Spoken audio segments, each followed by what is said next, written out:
2022 में हम लोग ज्वाइन किए तो हमारा जो पदस्थापन हुआ लगभग 300-400 किलोमीटर दूर के ज़िलों में हुआ। वहाँ हम लोग बहुत कठिनाइयाँ थी। हम दूसरे के पंचायत में जनप्रतिनिधि से लड़ के सब कार्य धरातल पर नहीं कराया जा सकता है, लेकिन हम अपने यहाँ रहेंगे तो लड़ के धरातल पर करा सकते हैं। तो बहुत दूर के ज़िलों में है और बहुत कम सैलरी है, तो हम लोग का स्थानांतरण हम लोग अपने ज़िला में किया जाए। मुकेश कुमार खुद लिखे हैं विषय में कि मेरा नाम का गलत उपयोग करने के संबंध में इनका नाम का गलत यूज किया जा रहा है। संघ के नियम कहता है कि 3 साल पे चुनाव होना चाहिए। इन्होंने हम लोग के ज्वाइन कराने के बाद कभी भी चुनाव नहीं कराया। लगभग 1500 साइन करके हम लोग मंत्री जी के पास दिए हैं कि हम लोग उनके बिहाफ पे नहीं चलेंगे और हम लोग विभाग से खुश हैं। नमस्कार, आप लाइव सिटीज देख रहे हैं। मैं हूं आपके साथ ऋषि। पंचायत सचिव का ट्रांसफर पोस्टिंग हुआ था और उसमें जो धांधली की इस तरह की बातें जो है वो कही जा रही थी, उसको लेकर के तमाम जो पंचायत सचिव हैं वो मिलने के लिए पंचायती राज मंत्री से आए थे। एक एक करके हम तमाम लोग से बातचीत करेंगे कि आखिरकार जिस तरह से जो पोर्टल के जरिए आप लोग का ट्रांसफ़र पोस्टिंग हुआ, 3 ऑप्शन दिए गए, इसके बाद भी जो आप ही के जो संघ के लोग हैं वो आरोप लगा रहे थे, मंत्री जी से मिले, ज्ञापन सौंपे, क्या है पूरा मामला? देखिए, मामला ये है कि हम लोग 2022 में हम लोग ज्वाइन किए तो हमारा जो पदस्थापन हुआ लगभग 300-400 किलोमीटर दूर के ज़िलों में हुआ। वहाँ हम लोग बहुत कठिनाइयाँ थी। तो कठिनाइयाँ के बाद हम लोग विभाग को इस बात से अवगत कराए कि सर हम लोग मंत्री जी को, सचिव सर को, डायरेक्टर सर को, सबको हम लोग 2 साल पहले अवगत कराए कि हम लोग बहुत दूर के ज़िलों में है और बहुत कम सैलरी है, तो हम लोग का स्थानांतरण हम लोग अपने ज़िला में किया जाए। तो चूँकि नियम नहीं था तो विभाग ने हम लोग के हितों का ख्याल रखते हुए जुलाई 2025 में विनियमावली बना करके इसका रास्ता खोला ताकि पंचायत सचिवों का स्थानांतरण हो सके। और अगले ही माह अगस्त 2025 में पोर्टल खुला गया। पोर्टल में 3 विकल्प दिया गया, गृह जिला समेत 3 ऑप्शन दिया गया कि आप कहीं भी भर लीजिए। सारे पंचायत सचिवों ने भरा उसे लगभग 2278 की संख्या में। उसके बाद चूँकि चुनाव आ गया तो उसके बाद हमारा स्थानांतरण फरवरी 2026 में 243 लोगों का आया। उसके बाद फिर जो है अगस्त में 1402 लोगों का ट्रांसफ़र जो है पोर्टल के माध्यम से अच्छे तरीके से हुआ।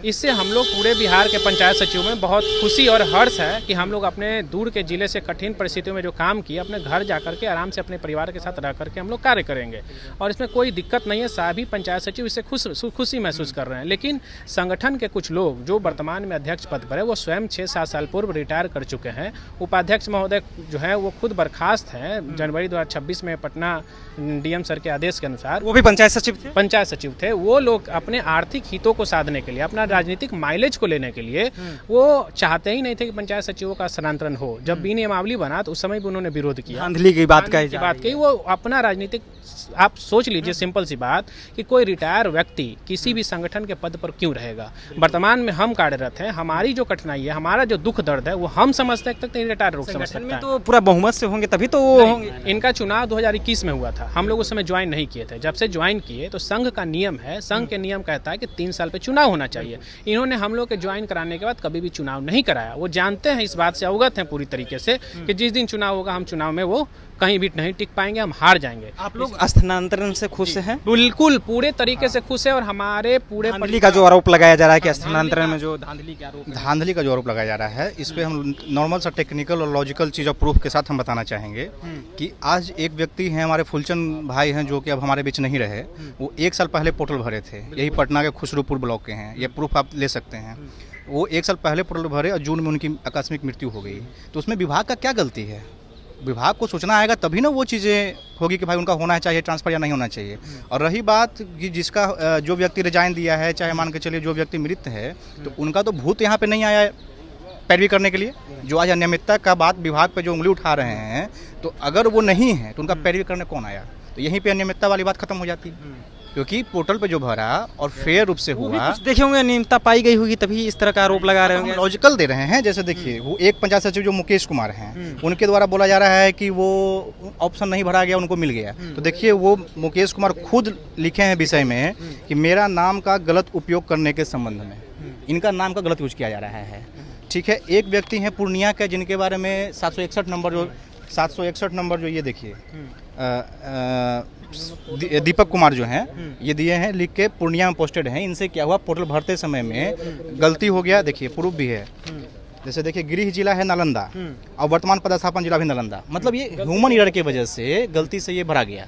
अब इस पे लोग उंगली उठा रहे हैं इसलिए क्योंकि जो वो लोग आज वसूली आर्थिक हित साधे हुए हैं, वसूली किए हुए हैं, उनका लोगों का नहीं हुआ, विभाग फेयर कर दिया। अब उनके घर पे लोग पैसा मांगने के लिए जा रहा है, अब वो चाह रहे हैं किसी तरह लिस्ट कैंसिल हो जाए, किसी तरह ये चीज़ अनियमितता पर सवाल खड़ा करें, विभाग को कटघरे में खड़ा करें ताकि विभाग इससे परेशान हो और 603 वाले लोगों के लिए वो वसूली कर सकें और वो ट्रांसफर के नाम पे वही कर सकें। जो लोग अनियमितता की बात कर रहे हैं वो भी मंत्री जी से मिले, आप लोग भी अभी जाकर के मंत्री जी से मिले, क्या आश्वासन मिला, क्या बोले कि वो जो लेटर दिया गया है उसको नहीं माना जाएगा आप लोग? हाँ, हम लोग सभी पंचायत सचिव, बिहार के जितने नवनियुक्त पंचायत सचिव है, क्योंकि हम लोगों ने कभी चुनाव किया नहीं, तो हम लोगों ने सभी पंचायत सचिव मिलकर साइन करके व्यक्तिगत रूप से लगभग 1500 साइन करके हम लोग मंत्री जी के पास दिए हैं कि हम लोग उनके बिहाफ पे नहीं चलेंगे और हम लोग विभाग से खुश हैं और विभाग ऐसे ही जैसे हम लोग का किया है ऑनलाइन माध्यम से, पोर्टल के माध्यम से, वैसे ही 603 लोगों का भी आगे किया जाए और जिस तरह से हम लोगों का ट्रांसफर हुआ है जल्दी से जल्दी हम लोग स्वतः विरमण करके अपने घर आएँ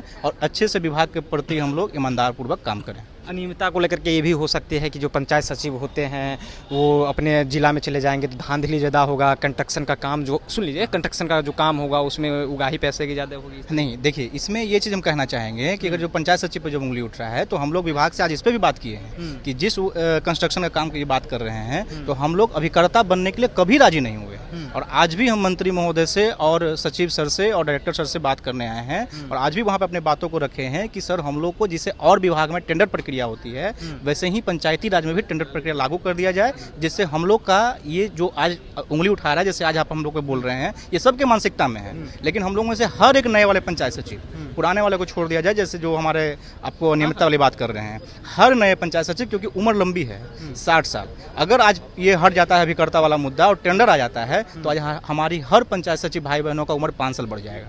तो हम लोग सब चाह बनने के लिए आप लोग अभी तैयार नहीं हैं? नहीं है। इसमें एक चीज़ है कि ये जुलाई 2024 में कैबिनेट का बैठक हुआ था, उस समय मुख्यमंत्री माननीय नीतीश कुमार जी थे, तो उस कैबिनेट में ये प्रस्ताव पारित हुआ था कि ग्राम पंचायतों में भी टेंडर व्यवस्था लागू किया गया था। कैबिनेट से ये प्रस्ताव पारित हो चुका था, लेकिन उसके बावजूद भी अब जो भी रीजन हो उसके बारे में मुझे जानकारी नहीं है, लेकिन अगर ये टेंडर मैनुअल पंचायतों में, ग्राम पंचायतों में लागू हो जाता तो हम जो लोग पंचायत सचिवों पर ये बेबुनियाद आरोप लगते आते हैं कि उगाही या किसी धांधली के बारे में, तो हम लोग तो स्वयं नहीं चाहते हैं कि हम अभिकर्ता बने, क्योंकि हमारे पास विभाग का सैकड़ों ऐसा काम है, बहुत सारे बहुत तेरे काम है जिसमें हम लोग दिन भर व्यस्त रहते हैं। हम लोग धरातल पे क्या सच्चाई है किसी से छिपी नहीं है, लेकिन ये टेंडर व्यवस्था लागू नहीं हुई। टेंडर व्यवस्था अगर लागू हो, चाहते हैं कि टेंडर व्यवस्था लागू हो, बिल्कुल लागू हो। इससे हमारा बहुत ही फायदा हमारा व्यक्तिगत भी है, क्योंकि इससे बहुत ही परेशानियों का सामना करना पड़ता है। आए दिन कई पंचायत सचिवों पर आरोप लग जाता है और उन्हें बर्खास्तगी का सामना करना पड़ता है, सस्पेंशन का सामना करना पड़ता है। अगर ये चीज़ लागू हो जाता है तो हम